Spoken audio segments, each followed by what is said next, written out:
Salut à tous, ravi de retrouver sur canalturf.com. Vincennes fait relâche en ce jeudi 22 décembre. C'est l'hippodrome de Cabourg qui accueille le tiercé quarté quinté plus du jour avec une épreuve qui s'adresse uniquement à des d'âge. Ils sont 16 sur les rangs. Voici mon pronostic pour ce prix des Muliers Réunion 1 pour course. Le 11 Raja de l'Abbaye conteste le cheval classe du lot, le meilleur en valeur pure. Seul bémol, eh bien, il demeure délicat, il l'a prouvé à diverses reprises. Sachez également que ce n'est pas vraiment un cheval pour la piste de Cabourg, il est beaucoup mieux sur les grandes pistes vu son action. Quoi qu'il en soit, en classe pure, il affronte des adversaires à sa portée. Jean-Michel Bazir, son driver, se déplace pour le piloter. Dès lors, difficile de ne pas le retenir en pole position dans un pronostic. Ensuite, je lui opposerai le numéro 3, Récitérable, le cheval au mieux, le reste de succès. Le dernier en date obtenu justement au novembre, le 20 novembre, l'hippodrome de Bordeaux, dans une plaisante action. Ce jour-là, il était déféré des 4 Jean-Pierre Thomas, son entraîneur, nous renouvelle l'expérience.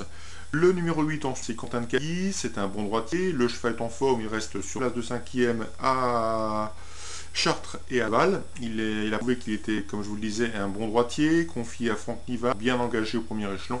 Il mérite également un certain crédit. Le 16, Quitus de Riage, n'a plus à faire ses preuves en pareil aussi. Il collectionne les places d'honneur. À mon avis, il semble une nouvelle fois barré pour le succès. Mais confié à Mathieu Abrivard, déféré les 4 pieds, ce bon sœur doit pouvoir s'immiscer dans l'accompagnante de cette épreuve. Ensuite, j'ai retenu des outsiders. Le numéro 7, Grosse Valembras. J'ai pu m'entretenir avec Nicolas Dromegny. Il est assez confiant pour l'octroi d'une petite place. Son cheval est un bon débouleur, il est au mieux. Il en escompte aussi un bon classement, d'autant qu'il a l'avantage de partir en tête, c'est un plus non négligeable à Cabourg. Ensuite, le 4, Regderki, lui aussi est au mieux et efféré, il peut tirer son épingle du jeu. Attention à 2 outsiders dans cette épreuve, à commencer par le 5, Cooper de Ney. Il est peu cité par la presse spécialisée, pourtant Christophe Mallet, avec lequel j'ai eu l'occasion d'entretenir, et l'interview disponible sur Canal Turf Radio, n'était pas actif. Dans ces conditions, ce numéro 5, Cooper de Connay, semble en mesure également de venir corser les rapports, tout comme le 6, Patch du Ouest, un cheval qui n'est peut-être peu meilleur corde à gauche. Quoi qu'il en soit, Christophe Le Bissonnet n'est pas négatif, son cheval est en forme. S'il part correctement, il a les moyens de faire un bon dernier kilomètre à ce petit jeu-là. Il peut en surplus d'un. Résumé chiffre ce quintet. Le 11, Raja de l'Abbaye, s'il est sage, c'est une première chance. Le 3, Récital d'érable, une bonne base à mes yeux. Le 8, Quentin Cailly avec Franck Niva. Le 16, Quitus de Riage régulier.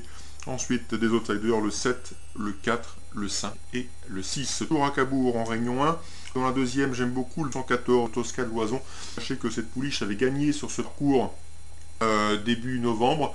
Malheureusement, elle avait disqualifié après enquête. Si elle avait été privée de ce jour-là, elle n'aurait plus le droit de courir ici. Dès lors, confiée à Bernard Piton, elle mérite crédit. Dans cette épreuve, on se méfiera du 203 Time Tel qui avait été deuxième sur ce tracé le même jour.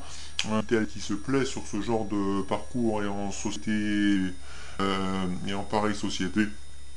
Elle a son mot à dire, 214, 203. Dans la troisième, je rachète bien volontiers le 311 Houston Tap, poulain estimé par Joël Allais.